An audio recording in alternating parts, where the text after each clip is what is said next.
नमस्कार साथियों, एक बार आप सभी का फिर से बहुत-बहुत स्वागत है आप सभी के अपने यूट्यूब चैनल डियर गुरुजी पर। स्टार्ट करेंगे आज की इस क्लास को, आज के सेशन को। अगर आप लोग भी तो हमारे टेलीग्राम ग्रुप पे नहीं जुड़े, जुड़ जाओ फॉर फ्री पीडीएफ नोटिफिकेशन के लिए। इंस्टाग्राम पे फॉलो कर लीजिए और मेरी क्लासेस जो है ग्रेफी प्लेटफॉर्म पे चलती है, तो आप लोग मेरी फ्री क्लासेस यहाँ भी जो है देख सकते हैं। क्लासेस की टाइमिंग आपको यहाँ पर देखो दी गई है। यूट्यूब की जो क्लास की टाइमिंग आपकी ये है, ये टाइम पे आपकी जो यूट्यूब की क्लासेस चलती हैं। और साथ ही अर्जुन बैच की जो टाइमिंग है, जो हमारा पेड बैच है अर्जुन वाला, उसकी टाइमिंग आपकी ये है। व्हाट्सएप पे नोटिफिकेशन चाहते हैं तो आप लोग एक मैसेज हाय करके भेज दीजिएगा, आपको व्हाट्सएप पे नोटिफिकेशन जो है मिलने लगेगा। इसके बाद जैसे बताया अर्जुन बैच, अगर आपको इस बैच में जुड़ना है जो कि हमारा एक पेड बैच है, तो आप लोग हमारे इस बैच से जुड़ सकते हैं, जहाँ पर आपको इस बैच में पढ़ाया तो जाएगा ही जाएगा, पढ़ाया जा ही रहा है बल्कि आपको। और साथ ही साथ आपको यहाँ पर टेस्ट सीरीज भी जो है मिल रहा है वीडियो सॉल्यूशन के साथ। 5 full mock test previous year, बहुत सारी जो चीज़ें आपको यहाँ पर मिल रही हैं। अभी इसका ऑफर चल रहा है 499 का। इस ऑफर को आप लोग इसको फ़ायदा उठाओ। 499 में इसको जो है आप ले सकते हैं। सिंपली आपको प्ले स्टोर पे जाना है, डियर गुरुजी ऑफिशियल ऐप डाउनलोड करना है, ओपन करिए उसको, कोर्स पे जाइए। कोर्स पे जाने के बाद आप बाय नाउ पे क्लिक करके इस कोर्स को जो है परचेज कर सकते हैं। बहुत सिंपल सा प्रोसेस आपको यहाँ पर दिया गया है और यहाँ पर जो सारी क्लासेस आप लोग ले सकते हैं। कोर्स जब खरीद लेंगे, खरीदने के बाद परचेजिंग वाले ऑप्शन में जाएंगे तो आपको वहाँ पर आपको बैच दिख जाएगा और बैच में जो क्लासेस चल रही हैं, जो टेस्ट दिए गए हैं, वो सब चीज़ें आप लोग जाकर के वहाँ पर देख सकते हैं। ठीक है, तो जिसको भी जुड़ना है वो लोग अभी जाकर के हमारी जो ऑफिशियल ऐप है इसको डाउनलोड करें और अपनी क्लासेस का जो है फ़ायदा उठाएं। और यूट्यूब पर जो मेरी क्लासेस आपकी चली रही हैं, एक बार इसका स्क्रीनशॉट ले सकते हो। क्लासेस की टाइमिंग का ये पूरा जो है मैंने लिख दिया। इस टाइम पे आपकी जो क्लासेस चलेंगी, डेली बेसिस पर चलेंगी, तो इन टाइम पे जो क्लासेस अभी आप जो है लेते रहिएगा। तो चलिए स्टार्ट करते हैं आज हम लोग अपनी इस क्लास को, अपनी सेशन को। क्लासेस की तरफ जो हम लोग बढ़ते हैं।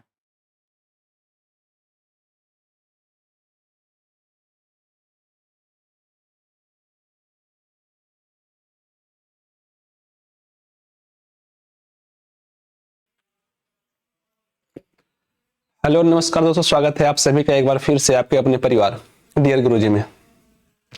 चलिए भैया जल्दी जल्दी से एक बार सभी लोग आप सभी लोग जुड़ जाइए, इससे क्लास को जल्दी ही स्टार्ट कर दिया जाए।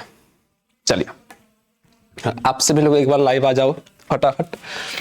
देखो हम लोग इसके पहले तक कल की क्लास में कर चुके हैं, आज इससे आगे बढ़ने का प्रयास करते हैं।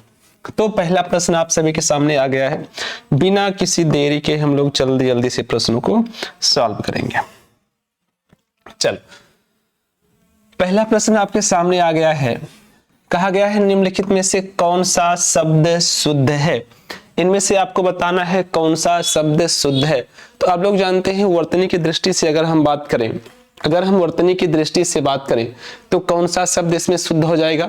आप सभी लोग जानते हैं अंतरराष्ट्रीय इस प्रकार से लिखा जाता है, इसलिए आप ऑप्शन नंबर बी सही है। बाकी सारे क्या हैं, गलत हैं। ठीक है, चलो आगे देखो। नेक्स्ट आगे है कौन सी वर्तनी सही है। आपको बताना है कौन सी वर्तनी सही है। इनमें से जरा बताओ कौन सी वर्तनी सही हो जाएगी। प्राकथन दिया गया है, प्राकथन दिया गया, प्राकथेन दिया गया, प्राकेथन दिया गया। बहुत आसान है, आप लोग जानते हैं प्राकथन ऐसे लिखा जाता है। यानी ऑप्शन नंबर ए से इतने लोग आंसर कर रहे हैं, 17 नंबर का ए उन सभी का पूर्ण रूप से सही हो जाएगा। प्राकथन इस प्रकार से लिखा जाता है, आप सभी लोग अच्छी तरह से जानते हैं। क्लियर है, चलो आगे बढ़ते हैं नेक्स्ट प्रश्न पे। देखो कहा गया पद्मावत किसकी रचना है। बहुत पुरानी रचना और बहुत अधिक बार आई हुई रचना, इतनी बार आ चुकी है कि हम लोग कह नहीं सकते कि यह कितनी बार आ चुकी है। तो आप सभी लोग जानते हैं, तो आप लोग जानते हैं यहां पर पद्मावत पद्मावत किसकी रचना है। तो आप लोग जानते हैं मलिक मोहम्मद जायसी जी की रचना है। किसकी रचना है, पद्मावत किसकी रचना है। तो आप सभी लोग जानते हैं जो पद्मावत है वह मलिक मोहम्मद जायसी द्वारा यह रचित एक क्या है, काव्य ग्रंथ है। आप लोग कुछ यहाँ पर अदर भी देख लो, जैसे यहाँ पर देखो कबीर दास जी हैं, तो कबीर दास जी की 3-4 जो है रचनाएं हैं जो अधिकतर पूछ ली जाती हैं। आप लोग जानते हैं इससे कौन कौन सी है। आप लोग जानते हैं साखी है, शबद है, रामायणी है। इन सभी का संकलन बीजक में किया गया है। ठीक है, क्या है, साखी है, इनकी रचनाएं कौन कौन सी हैं? साखी है, सबद है, जो है सबद है, रामायणी है और बीजक में किया गया है। आप लोग जानते हैं ये कबीरदास जी द्वारा रचित रचनाएं हैं। और यहाँ पर आप देख लो सूरदास जी दिए गए हैं। तो आप लोग जानते हैं इनकी जो है सूर सारावली क्या आती है? आप लोग जानते होंगे एक महत्वपूर्ण रचना है कौन सी? हाँ, इनकी रचना है सूर, जो है सूर सारावली है, सूर सागर है, साहित्य लहरी है। क्या है? सूर सागर है, सूर सागर, साहित्य लहरी। क्या होगा? साहित्य लहरी होगा। क्या होगा? आप लोग जानते हैं सूर सारावली हो गया, सूर सागर हो गया, साहित्य लहरी हो गया। ये सारी रचनाएं किसकी हैं? सूरदास जी की हैं। तुलसीदास भी लिखे गए हैं। तुलसीदास आप लोग जानते हैं महान कवि हैं। इनके द्वारा सबसे जो फेमस है वो क्या है? दोहावली। ये ज्यादा आता है, ज्यादा क्या आता है? दोहावली आता है। दोहावली के अलावा इनकी क्या क्या आती है? जैसे दोहावली हो गया, कवितावली हो गया, क्या हो गया? कवितावली हो गया, विनय पत्रिका हो गया। ये सभी इनकी ज्यादा आने वाली रचनाएं हैं। क्या हुआ? विनय पत्रिका हो गया।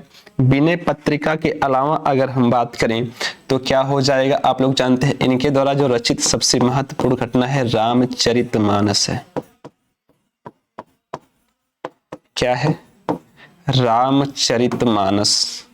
तो क्या क्या याद रखेंगे? दोहावली याद रखेंगे, कवितावली याद रखेंगे, रामचरितमानस याद रखेंगे, विनय पत्रिका। इनके द्वारा रची गई घटनाएं हैं। तो आप सभी लोग मलिक मोहम्मद जायसी जी की पद्मावत जितने लोग आंसर कर रहे हैं उन सभी का सही हो जाएगा। बताना है मैं नीर भरी दुख की बदली, किसकी रचना है? मैं नीर भरी दुख की बदली किसकी रचना है? आप लोग जल्दी से बताओ। तो आप लोग जानते हैं मैं नीर भरी दुख की बदली महादेवी वर्मा द्वारा रचित घटना है। क्या है? किसके द्वारा? महादेवी वर्मा द्वारा रचित घटना है। इनकी एक बहुत महत्वपूर्ण रचना है जो बहुत बार पूछा गया है, यामा। कौन सी? इनकी यामा एक ऐसी रचना है जो बहुत बार अधिकायत बार पूछ लिया गया है, तो यामा को भी याद रखेंगे। इसके अलावा जो है सुभद्रा कुमारी चौहान ने एक लिखा था मैं खूब लड़ी जो है इन्होंने लिखा था मैं खूब लड़ी मर्दानी। क्या लिखा था? लिखा था मैं खूब लड़ी मर्दानी, वह तो झांसी वाली रानी लिखा था। आप लोग जानते ही हैं इसको क्या लिखना है। तो ये आप सभी को याद ही है, सुभद्रा कुमारी चौहान की यह महत्वपूर्ण घटना है। अगर यहाँ पर मीराबाई की बात करें तो इनके द्वारा मैं तो गिरधर याद रखेंगे, मैं तो गिरधर गोपाल दूसरे न कोई। और कबीरदास जी की बात करें तो इन्होंने लिखा था दशरथ सुत तिहु लोक बखाना, राम नाम के मरम न जो है मरम है आना। तो ये इनके द्वारा रची गई है। तो ये सारी चीजें आप सभी को याद रखना है, एग्जाम में ज्यादातर आते रहते हैं। आगे देखो नेक्स्ट, यारा लावा को कौन सा व्यंजन कहते हैं? यारा लावा को कौन सा व्यंजन कहते हैं? तो आप लोग जानते हैं, पहले स्पर्श व्यंजन को समझो। स्पर्श व्यंजन का से माँ तक जितने भी वर्ड हैं सभी स्पर्श व्यंजन में आते हैं। इनमें आप लोग जानते हैं टोटल कितने वर्ग हैं? और आप लोग जानते हैं का वर्ग आता है, चा वर्ग आता है, का वर्ग आता है, ता वर्ग आता है, पा वर्ग आता है। कितने वर्ग आते हैं? इसमें 5 वर्ग आते हैं, का चा टा ता पा, 5 वर्ग आएंगे। ये इनको हम लोग स्पर्श व्यंजन कहते हैं। और क्योंकि ये माँ तक हैं, जो है आप लोग जानते हैं का से लेकर जो माँ तक है, ये एक वर्ग में बंधे हुए हैं, एक वर्ग में बंधे हुए हैं, इसीलिए इन्हें वर्गीय व्यंजन भी कहा जाता है। क्या कहा जाता है? वर्गीय व्यंजन। इन्हें क्या कहते हैं? वर्गीय व्यंजन भी कहते हैं, ऊष्म व्यंजन कहते हैं। आप लोग जानते हैं सा, साहा को ऊष्म कहते हैं, अंतःस्थ यारा लावा को कहते हैं, और ये कोई नहीं होते हैं। ठीक है, तो क्या याद करेंगे? ये आप सभी को याद रखना है। ऑप्शन नंबर कौन सा? सी, अंतःस्थ व्यंजन कौन से हैं? यारा लावा है। यहाँ पे या और वा की अगर हम बात करें तो या और वा को, सारी बात समझ लो, या और वा को हम लोग क्या कहते हैं? इसे अर्ध स्वर कहते हैं। क्या कहते हैं भैया? या और वा को अर्ध स्वर कहते हैं। रावण को लुंठित या प्रकंपित कहते हैं। क्या कहते हैं? लुंठित या प्रकंपित। क्या कहते हैं? लुंठित या प्रकंपित कहते हैं। लावण को हम लोग पार्श्विक वर्ण कहते हैं। कौन सा? पार्श्विक वर्ण कहते हैं। क्या कहेंगे? पार्श्विक वर्ण कहेंगे। तो इन सभी को आपको याद रखना है। एक आपके और आते हैं, यहां पर लिख देता हूं, ड और ढा। इन्हें हम द्विगुण,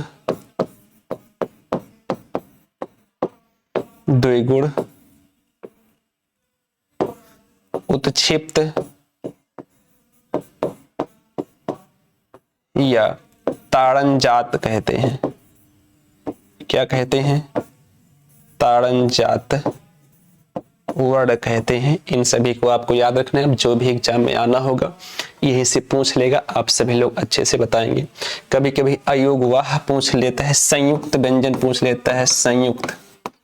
संयुक्त कितने होते हैं? तो आप लोग जानते हैं संयुक्त व्यंजन जो होते हैं वो जिनकी संख्या 4 होती है। कौन कौन सी? छा, त्रा, ज्ञा और स्रा। कौन कौन सा होता है? छात्र, ज्ञा और स्रा संयुक्त व्यंजन होते हैं।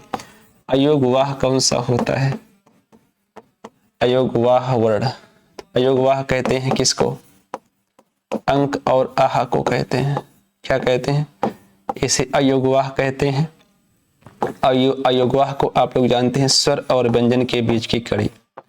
स्वर और व्यंजन के बीच की कड़ी, व्यंजन के बीच की कड़ी,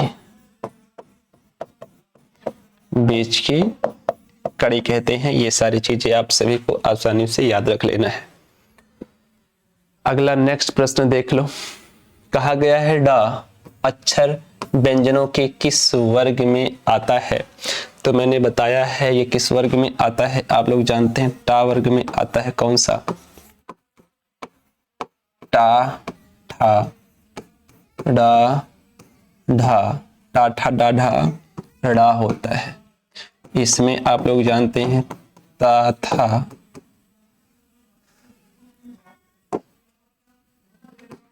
ता, था, दा, धा और क्या होता है? ना आता है। इसमें आता है पा, फा, बा, भा, मा। ठीक है, क्या आएगा? पा, फा, बा, भा, मा आएगा। इसमें आएगा क्या? जा, छा, जा, झा, ये आता है। तो ये आता है। तो आप जानते हैं टा वर्ड किस में आता है, डाव किस में आता है, तो यहाँ पर दिया गया है। तो ये देख लीजिए ऑप्शन नंबर बी में। मैंने बताया है इसे द्विगुण व्यंजन या उत्क्षिप्त या ताड़नजात कहते हैं। Option number B. 23 का ऑप्शन नंबर बी जितने लोग आंसर कर रहे हैं उन सभी का एकदम से सही हो जाएगा। चलो अगला देखो। बताना है मानक हिंदी से क्या तात्पर्य है? मानक हिंदी से क्या तात्पर्य है? तो मानक हिंदी से तात्पर्य क्या होता है? जल्दी से बताओ। मानक हिंदी से क्या तात्पर्य है? तो आप लोग जानते हैं जो मानक हिंदी है वह शिष्ट और सुशिक्षित लोगों की भाषा है। ऑप्शन नंबर सी आंसर हो जाएगा। क्या भैया? शिष्ट और क्या है? शिष्ट और सुशिक्षित लोगों की भाषा है। ऑप्शन नंबर सी एकदम सही होगा। जितने लोग ऑप्शन नंबर सी आंसर कर रहे हैं शिष्ट और सुशिक्षित, उन सभी का एकदम से सही हो जाएगा। क्लियर है? चलो आगे देखो, बताना है देव भाषा कौन सी भाषा है। आपको बताना है देव भाषा कौन सी भाषा है। देव भाषा किसे कहा जाता है? तो आप लोग जानते हैं देव भाषा कहा जाता है संस्कृत भाषा को, क्योंकि यह सबसे प्राचीन भाषा है। क्या है? सबसे प्राचीन भाषा है। क्या है? आप लोग जानते हैं संस्कृत सबसे प्राचीन भाषा है।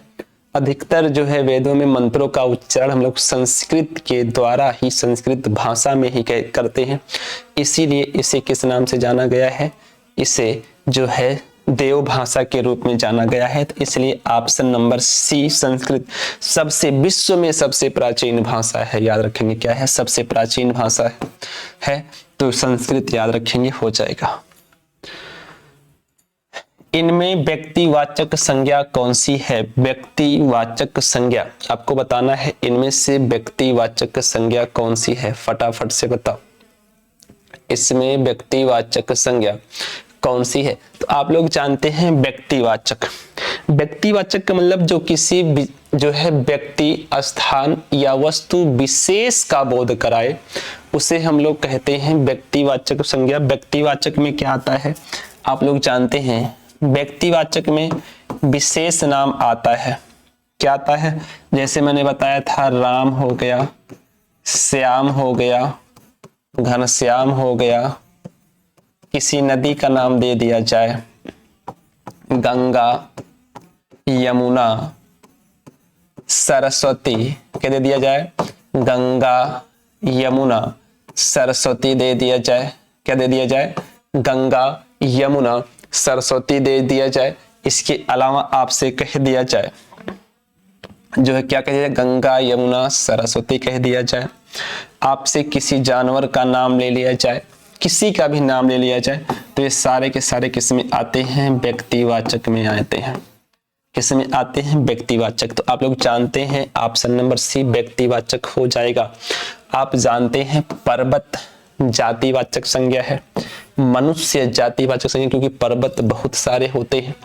किसी दिन का नाम दे दिया जाए, दिन का मतलब जैसे सोमवार, मंगलवार, कुछ भी दे दिया जाए, किसी दिन का नाम दे दिया जाए, या किसी माह का नाम दे दिया जाए। माह का नाम जैसे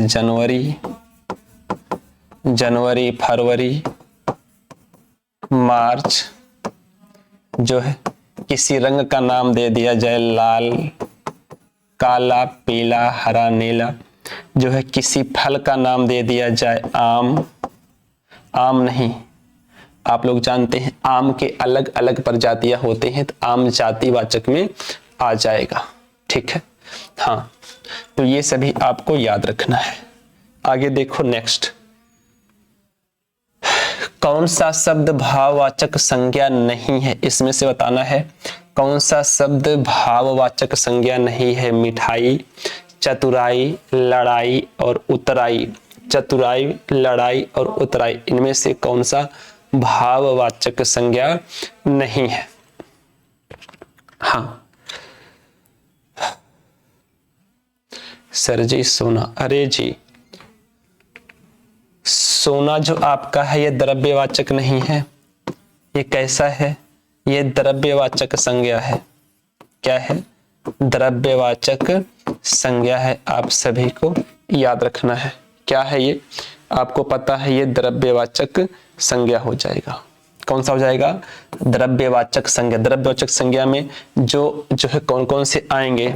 आप जानते हैं जिसको मापा तौला जाता है, सोना, चांदी। क्या आएंगे? सोना आएंगे, चांदी आएंगे, जितने भी आएंगे जो है, जितने धातुएं हैं सब इसी के अंदर आ जाएंगे, जिसको हम लोग माप तोल सकते हैं। तो इसमें क्या खास बात है? देखो इसमें बताओ कौन सा होगा। आप लोग जानते हैं मिठाई। अगर यहां पर मिठास होता, क्या होता? मिठास। मिठाई का भाववाचक होता है मिठास।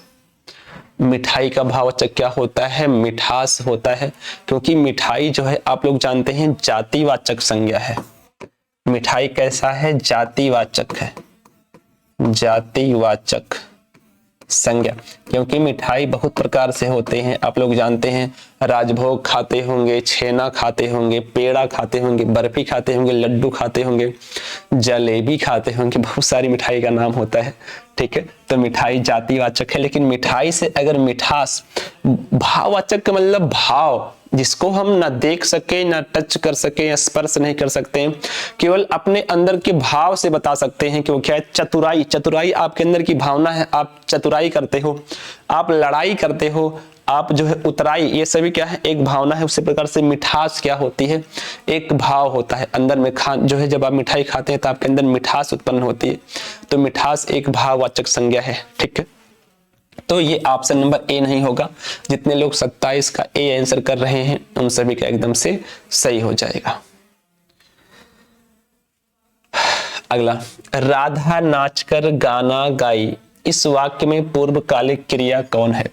राधा नाचकर गाना गाई, पहले पूर्वकालिक क्रिया के बारे में समझ लो क्या होता है। पूर्वकालिक क्रिया, पूर्वकालिक क्रिया के बारे में पहले समझो। पूर्वकालिक क्रिया किसे कहते हैं? तो पूर्वकालिक क्रिया होती है, आप लोग जानते हैं कि क्या होती है। पूर्वकालिक क्रिया का मतलब यह होता है कि जब, आपको याद रखना है, हाँ, जब कोई, जब कर्ता द्वारा एक कार्य समाप्त कर दिया जाता है, एक कार्य समाप्त कर दूसरा कार्य प्रारंभ किया जो है, कर्ता द्वारा एक कार्य समाप्त कर दूसरा कार्य प्रारंभ कर दिया जाए, दूसरा कार्य प्रारंभ कर दिया जाए, तो जो क्रिया पहले समाप्त हो चुकी है, जो क्रिया पहले समाप्त हो चुकी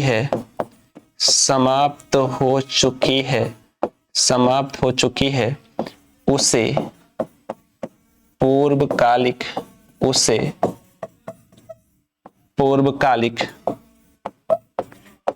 क्रिया कहते हैं। क्योंकि पूर्व, देखो पूर्व का मतलब ही होता है, पूर्व प्लस का काल प्लस का इक से मिलकर बना है ना, इक प्रत्यय है, छोड़ दो। काल का मतलब समय होता है, पूर्व का मतलब पहले, यानी पहले, पूर्व काल यानी पहले समय, यानी पहले, और क्रिया का मतलब क्रिया, यानी जो क्रिया पहले समाप्त हो चुकी हो, जो क्रिया पहले समाप्त हो चुकी हो उसे हम क्या कहते हैं? पूर्वकालिक क्रिया कहते हैं। आप सभी को याद रखना है। ठीक, तो ये चीजें आप याद रखेंगे। तो देखो, राधा नाचकर पहले नाची, पहले एक क्रिया समाप्त कर चुकी है, कौन? नाचकर। फिर क्या कर रही है? जो है गाना गा रही है। राधा पहले नाची फिर गाना गा रही है, तो पूर्वकालिक क्रिया कौन सी हो जाएगी? नाचकर। क्या हो जाएगी? नाचकर। जैसे कह दिया गया, राम हंसकर बोलता है, राम हंसकर बोलता है। तो राम पहले हंसा, यानी एक क्रिया समाप्त किया, फिर बोला, फिर दूसरी क्रिया प्रारंभ किया। तो ये जो प्रथम क्रिया समाप्त कर चुका है क्या होगा? ये जो प्रथम क्रिया समाप्त कर चुका है ये क्या होगा? ये होगा पूर्वकालिक क्रिया। जिससे कह दिया गया, मोहन नहाकर पढ़ने जाता है, नहाकर पढ़ने जाता है। मोहन नहाकर पढ़ने जाता है, तो यहां पर नहाकर आपको दिख रहा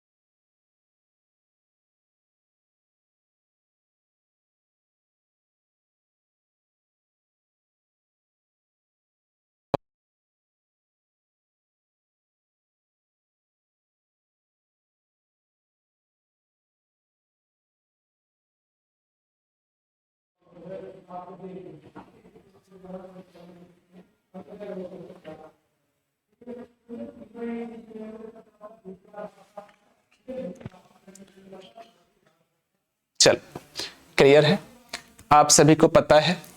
पहले तो यहां पर देखो, जैसे मोहन पहले नहाकर पढ़ने जाता है, तो मोहन पहले क्या किया, आप सभी को पता है, मोहन पहले नहाया फिर पढ़ने गया। क्या हुआ, मोहन पहले नहाया उसके बाद पढ़ने गया। तो यहां पर नहाकर जो है क्या है, ये पूर्वकालिक क्रिया हो जाएगी। तो ऑप्शन नंबर ए 28 का ए जितने लोग आंसर कर रहे हैं उन सभी का एकदम से सही है। क्लियर है, आगे देखा जाए। नेक्स्ट अगला बताओ, जिस क्रिया के साथ कर्म ना रहे वह कौन सी क्रिया होती है। जिस क्रिया के साथ कर्म ना रहे वह कौन सी क्रिया होती है। तो आप लोग जानते हैं जिस क्रिया पर कर्म ना रहे, आप लोग जानते हैं क्रिया एक होता है वाक्य, वाक्य में क्या क्या होता है आप लोग जानते हैं, कर्ता होता है, कर्म होता है प्लस क्रिया होता है। अगर कर्ता है, कर्म नहीं है, केवल कर्ता के बाद क्रिया है, तो आप जानते हैं जब क्रिया का प्रभाव, अगर क्रिया का प्रभाव कर्ता पर ना पड़कर कर्म पर पड़ता है, यदि क्रिया का प्रभाव कर्ता पर ना पड़कर कर्म पर पड़ता है तो यहां पर साकर्मक क्रिया होती है। कौन सी क्रिया होती है, साकर्मक क्रिया होती है। कौन सी होती है भैया, साकर्मक क्रिया होती है। यदि क्रिया का सीधा प्रभाव कर्ता पर पड़ता है, यदि क्रिया का सीधा प्रभाव कर्ता पर पड़ता है जहां कर्म मौजूद नहीं होता, तो उसे हम क्या कहते हैं, आकर्मक क्रिया कहते हैं। क्या कहते हैं, आकर्मक क्रिया।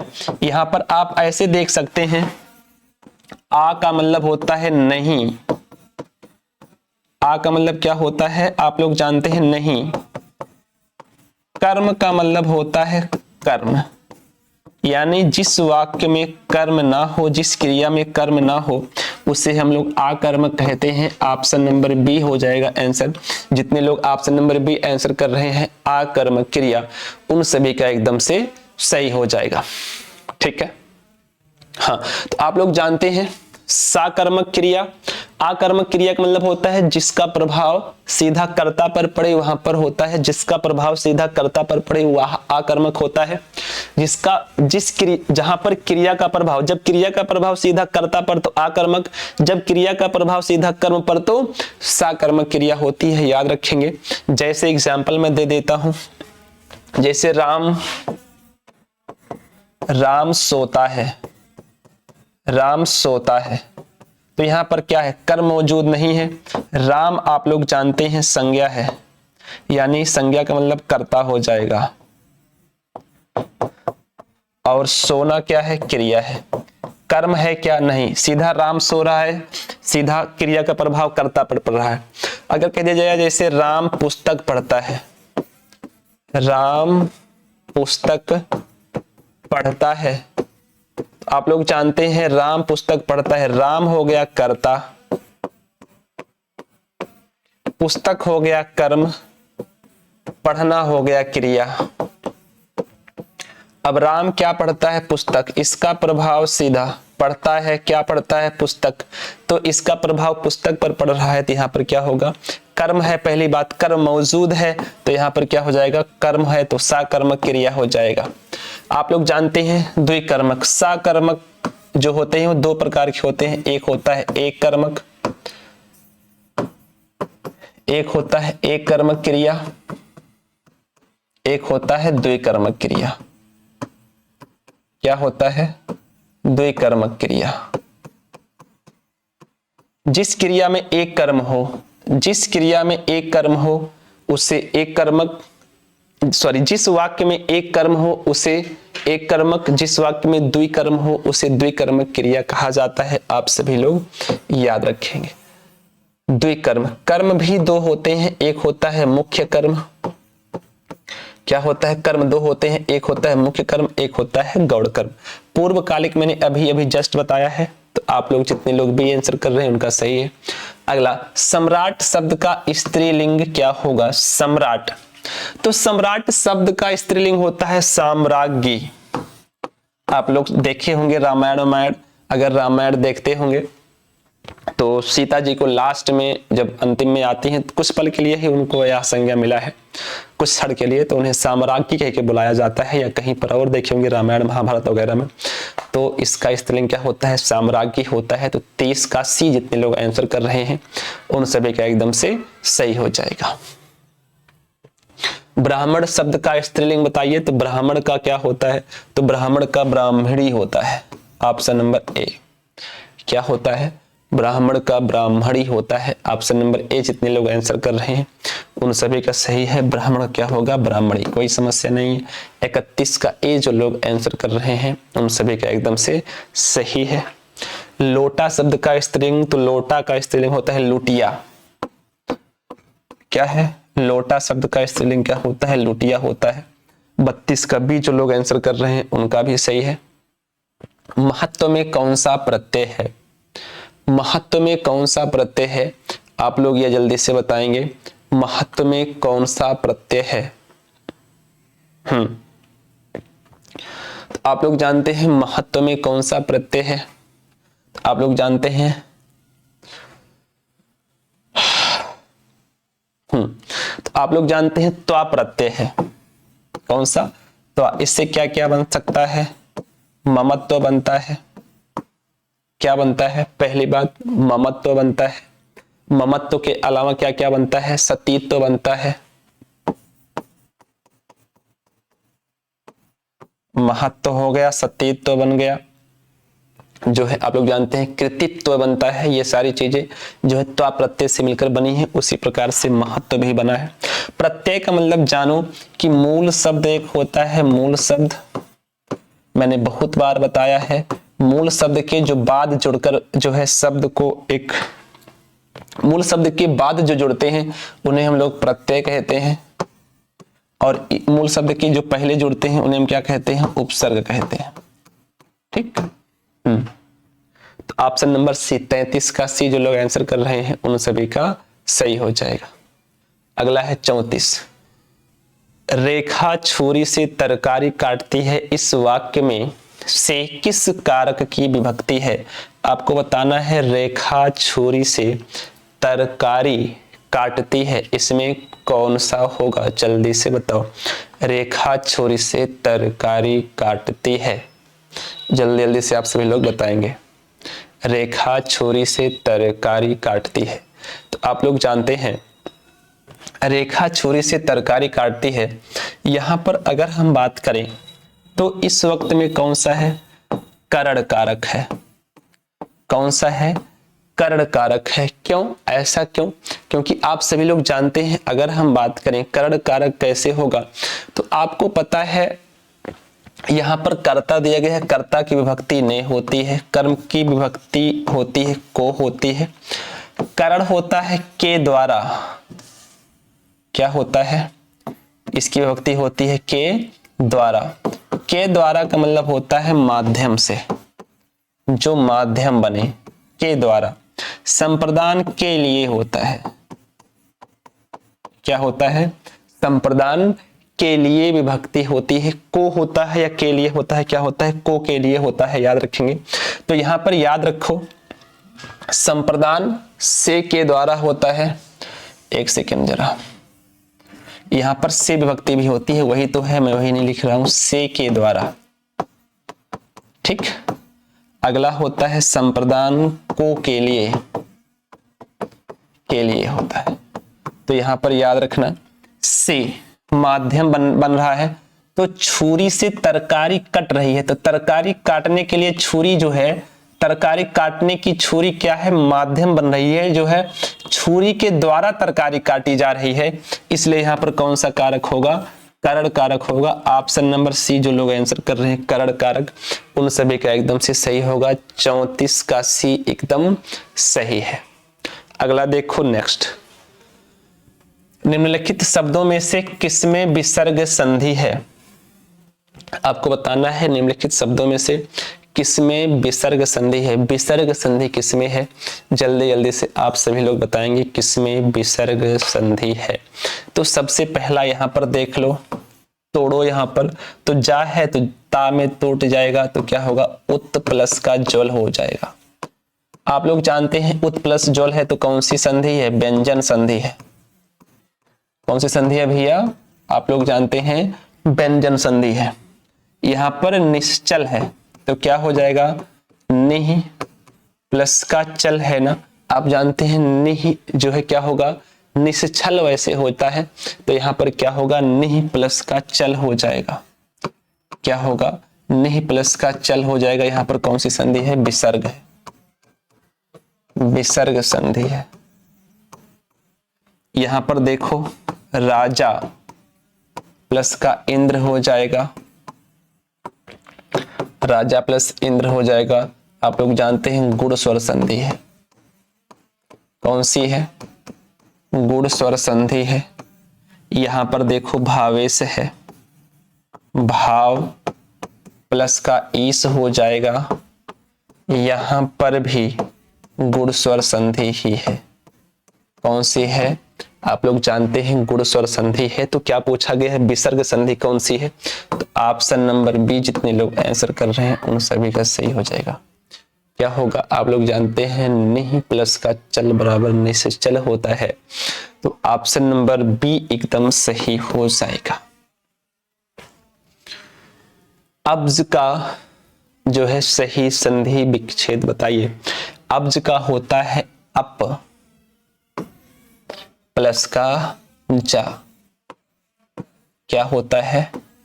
अप प्लस का जा होता है। अब 36 नंबर का भी जितने लोग आंसर कर रहे हैं उन सभी का एकदम से सही है। यह कौन सी संधि है? आप लोग जानते हैं व्यंजन संधि है। कौन सी संधि है भैया? ये व्यंजन संधि है, आप सभी को याद रखना है।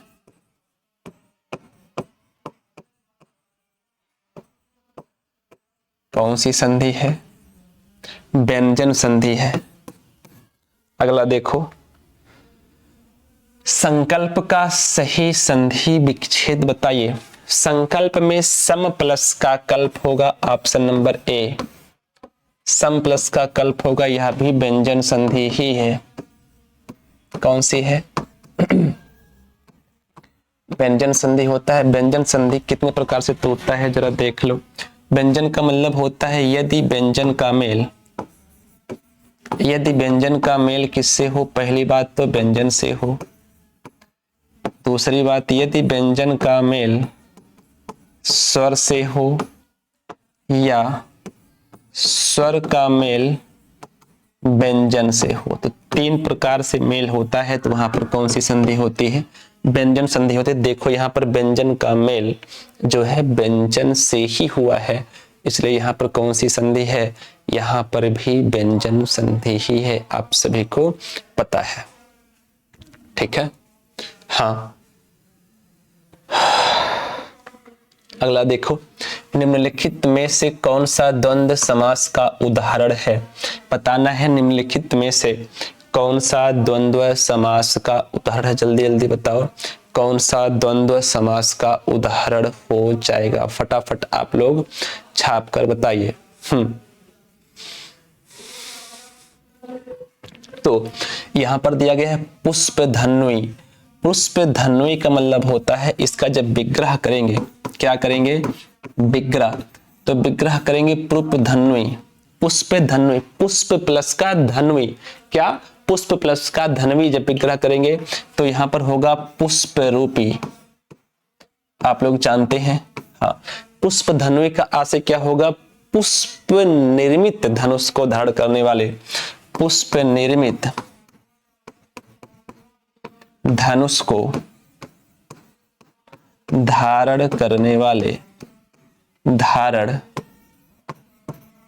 करने वाले ऐसे कौन थे? आप लोग जानते हैं, तो आप लोग जानते हैं करने वाले, अर्थात,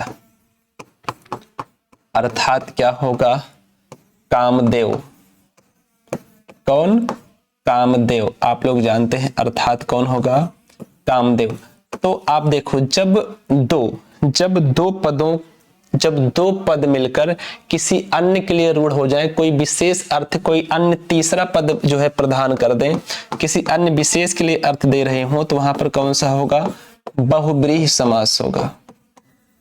कौन सा होगा भैया? बहुब्रीहि समास होगा। क्या होगा? बहुब्रीहि समास होगा। आगे त्रिलोकी, त्रिलोकी कहा गया है। त्रिलोकी को भी आप लोग जानते हैं, त्रिलोकी का मतलब क्या होता है आप जानते हैं? तीन लोक के स्वामी। कह दिया जाए क्या? तीन लोक के स्वामी, तीन लोक के स्वामी अर्थात कौन है? अर्थात विष्णु जी। अर्थात कौन? विष्णु जी। तो ये भी कौन सा समास है? ये भी बहुब्रीहि है। कौन सा है? ये भी बहुब्रीहि है। मंत्री परिषद आया क्या? मंत्री परिषद। तो मंत्रियों की परिषद या मंत्रियों की सभा कह सकते हैं। मंत्रियों की परिषद, मंत्रियों की परिषद या सभा, मंत्रियों की परिषद या सभा। तो मंत्रियों की परिषद या जो सभा है, आप लोग याद रखेंगे मंत्रियों की परिषद या सभा। यहां पर देखो काकी के, काकी के पहली बात, दूसरी बात परिषद, मंत्रियों की परिषद। तो आप जानते हैं ये पूर्व पद है, ये उत्तर पद है। उत्तर पद, उत्तर पद प्रधान है। आप लोग जानते हैं परिषद के लिए मंत्रियों की परिषद है। पूर्व पद गौड़ है। क्या है? पूर्व पद गौड़ है। तो याद रखेंगे गौड़ है, ये क्या है? प्रधान है। तो गौड़ हो गया, इसका मतलब ये हुआ कि वैसे तो ये तत्पुरुष है, तत्पुरुष समास में काकी के लगा हुआ है, इसलिए कौन सा हो जाएगा? संबंध तत्पुरुष समास। कौन सा? संबंध तत्पुरुष, संबंध तत्पुरुष समास हो जाएगा। तो आपको याद रखना है क्या है? संबंध तत्पुरुष समास है। इसके अलावा अब आप लोग जानते हैं जब दोनों पदों के मध्य में काकी के विभक्ति का लोप हुआ रहता है तो वहां पर क्या होता है? तत्पुरुष जो है संबंध तत्पुरुष समास होता है। दीवारात्रि, दीवारात्रि जो है यहां पर क्या हो जाएगा? दीवा, दीवा का मतलब क्या होता है जरा बताओ? दीवा का आशय क्या होता है? तो आप कहेंगे सर जी दीवा का मतलब दिन, दिन और रात्रि, दिन और रात्रि। आप सभी को पता है जहां पर क्या हो? दोनों पद प्रधान हो, जहां पर उभय पद प्रधान हो। क्या हो? उभय पद प्रधान हो, पहला कंडीशन। दूसरा कंडीशन विलोम हो, दोनों पद क्या हो? विलोम हो या विलोम के समान हो, तो वहां पर क्या होता है? आप लोग जानते हैं द्वंद्व समास है। तो ऑप्शन नंबर बी दीवारात्रि जो है क्या है? द्वंद्व समास का उदाहरण है। जितने लोग ऑप्शन नंबर बी आंसर कर पा रहे हैं उन सभी का पूर्ण रूप से सही हो जाएगा। ठीक है भैया, चलो अगला देखो। कहा गया है यहाँ कुछ मुहावरे दिए गए हैं, प्रत्येक के नीचे 4 वैकल्पिक अर्थ दिए गए हैं, उपयुक्त अर्थ का चयन करें। कमर टूटना, कमर टूटना आपको बताना है। कमर टूटना, कमर टूटना का मतलब हो जाता है बहुत दुर्बल हो जाना, गिर पड़ना, शिथिल हो जाना या हताश हो जाना। तो आप लोग जानते हैं कमर, कहते नहीं है भैया मेरी तो कमर ही टूट गई, अब मैं कुछ नहीं कर सकता। तो क्या हो जाना? हताश हो जाना। कहते नहीं मेरा कमर टूट गया भैया अब मैं कुछ नहीं कर सकता, मेरी जो होना था हो गया, बहुत समस्या में हूँ। ठीक है, तो ऐसी सारी समस्या होती है तो क्या हो जाएगा? हताश होना या कमर टूटना। अगला गड़े मुर्दे उखाड़ना, यानी पुरानी बातों का जो है दोहराना। गड़े मुर्दे उखाड़ना यानी पुरानी बातों को दोहराना, यानी 40 नंबर का डी जितने लोग आंसर कर रहे हैं उन सभी का एकदम सही हो जाएगा। ठीक है। ना नौमन तेल होगा ना राधा नाचेगी, ये तो अलग हो गया। इसका सही मुहावरा हो जो है लोकोक्ति होता है, ना नौमन तेल जुहाए ना राधा गौने जई हैं। ठीक है, तो वही यहाँ भी है, ना नौमन तेल होगा ना राधा नाचेगी।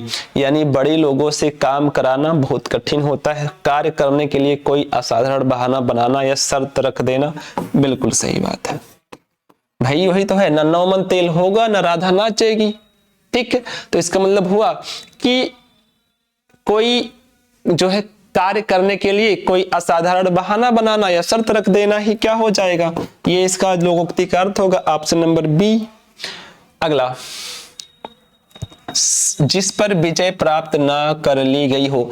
वाक्यांश के लिए एक शब्द बताना है जिस पर विजय प्राप्त कर ली गई हो। सॉरी, ये है कि जिस पर विजय प्राप्त कर ली गई हो उसे कहते नहीं है विजित। जैसे अगर किसी चीज पे आपने विजय प्राप्त कर ली है तो कहते नहीं है ये मेरे द्वारा विजित है, कहते हैं आप ये मेरे द्वारा विजित है। ठीक है, वह व्यक्ति जिसका आत्मा परमात्मा में विश्वास न हो।